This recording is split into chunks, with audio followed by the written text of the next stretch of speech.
El constituyente Ricardo Sánchez consideró que la estadística de homicidios correspondiente al año 2017 se encuentra alterada por el desarrollo de las protestas durante el primer semestre.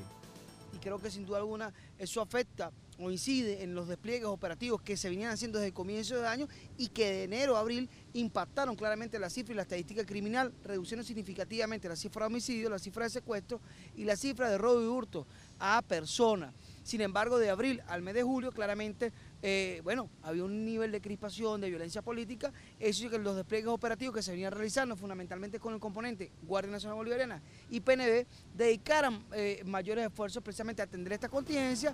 Superada la coyuntura, Sánchez aseveró que el segundo semestre ha significado una mejora en el enfoque de las políticas de seguridad ciudadana, recordando que el Poder Constituyente recibió 2 proyectos de ley. Tiene que ver con la ley de los cuadrantes de paz, que permita mejorar los elementos de coordinación en los 3 niveles de gobierno, regional, municipal y nacional, pero además incorporando otro elemento que es el poder popular. Otra iniciativa tiene que ver con el tema de la ley de seguridad social para los funcionarios policiales. Claramente, una de las razones o una de las motivaciones fundamentales para tener al funcionario no solamente es que tiene que estar bien dotado, tiene que estar bien equipado, sino también tiene que estar remoralizado desde el punto de vista de su escala de ingresos. El constituyente consideró conveniente la revisión de las condiciones de los cuerpos de policía municipal, esto para constatar la factibilidad de la prestación del servicio. No se trata de tener policías por tenerlas. Si un municipio no está en capacidad de tenerlas, entonces es importante que esa capacidad operativa, esa territorialidad, sea entregada al órgano rector en seguridad ciudadana o en su efecto a una policía de mayor rango, en este caso las policías regionales. Creo que es un planteamiento que nos parece concreto, un planteamiento que nos parece sano, porque generalmente vemos que los alcaldes o alcaldesas e incluso los mismos consejos municipales hacen planificaciones sobre instituciones policiales las cuales no están en capacidad de responder a la escala salarial de sus funcionarios, no están en capacidad de responder al equipamiento y la dotación. Ricardo Sánchez agregó que la Asamblea Nacional Constituyente recibió la propuesta de 85 acciones concretas para el abordaje de la criminalidad en Venezuela.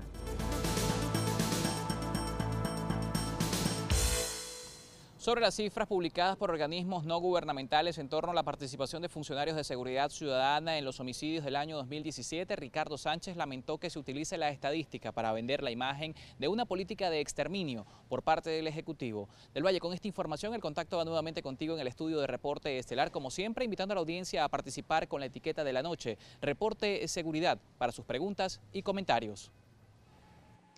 Muchísimas gracias a Carlos por tu aporte. Mientras tanto, nosotros continuamos acá en los estudios conversando con Roberto Briceño León, sociólogo, profesor titular de la Universidad Central de Venezuela y director del Observatorio Venezolano de la Violencia. Estábamos hablando pues de las cifras oficiales, y las cifras que ustedes llevan allí recogidas en el observatorio el año pasado. Este año ha habido un incremento, parece que conversamos antes tras bastidores, y pues que las cifras más o menos van a terminar similar a las del año pasado. ¿Qué está pasando? Que no hay una política efectiva que vaya pues decididamente a controlar, a pesar de la aplicación de diferentes planes. Bueno, lo que uno puede observar es que ha existido un incremento de la violencia en todos los años, y en algunos años eso es mayor que en otros.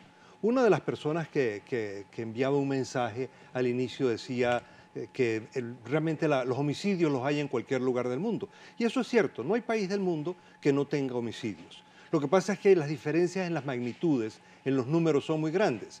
O sea, en todas las ciudades grandes hay homicidios, pero uno puede decir en ciudades como Madrid o como París, que tienen 55 homicidios al año, no es lo mismo en ciudades como Caracas, que puedes tener 55 homicidios en una semana.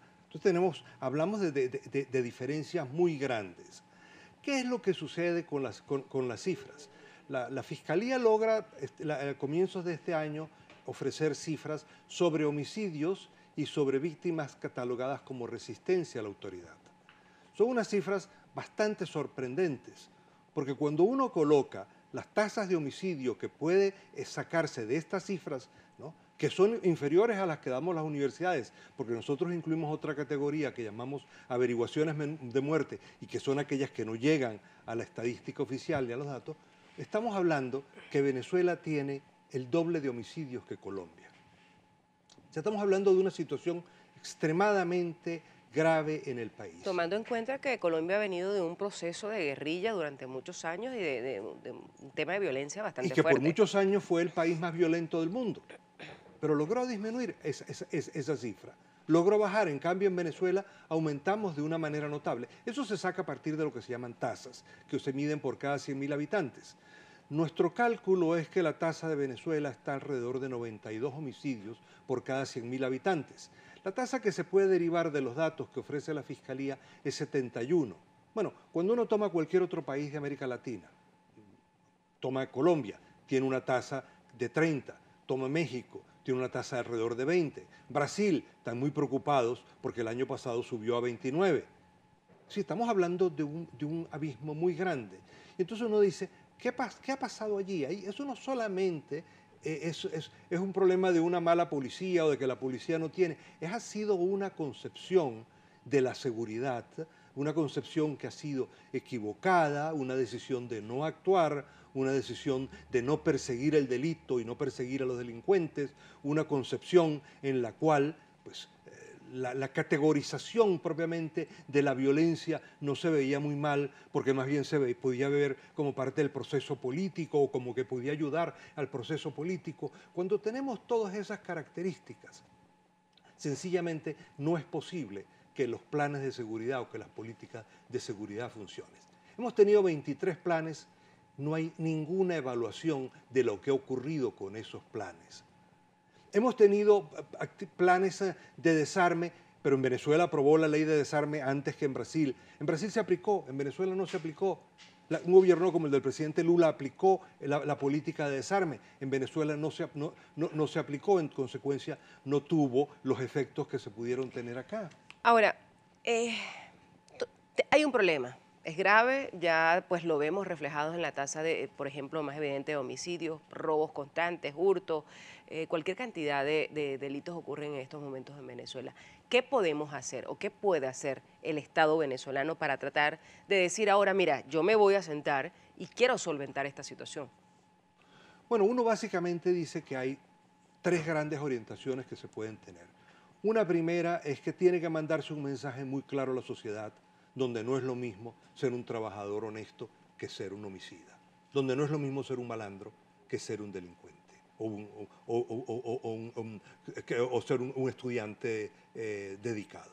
O sea, el modelaje social tiene un componente muy importante y eso tiene que traducirse en las políticas, en los mensajes. Tiene que existir una política en la cual se cumpla la ley y tiene que partir de las propias autoridades.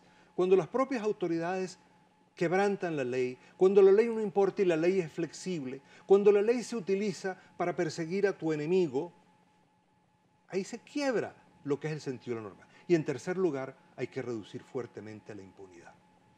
Vamos a dejar la respuesta por ahí, la vamos a continuar al regreso porque nos toca hacer una pausa, compartimos algunos mensajes. Douglas Pérez nos dice al invitado cómo puede ser efectivo un plan de seguridad cuando el llamado hombre nuevo delinque desde su hogar unos recintos carcelarios que enaltecen la criminalidad mediante privilegios a los privados de libertad y con funcionarios públicos sin ética. Emilce Quintero: cuando se pierden los valores y la mala educación, no podemos tener una sociedad libre de delincuencia. Últimas Noticias comenta que el gobierno apuesta que la población pobre se va a querer y se va a ayudar como en una guerra, y eso lo llaman socialismo. Gilberto Velázquez: es impresionante cómo se ha popularizado el malandraje y sus costumbres, terrible que sea lo que crezca. Bueno, son tan solo algunas opiniones, nos vamos a la pausa y al regreso ya venimos con la parte final.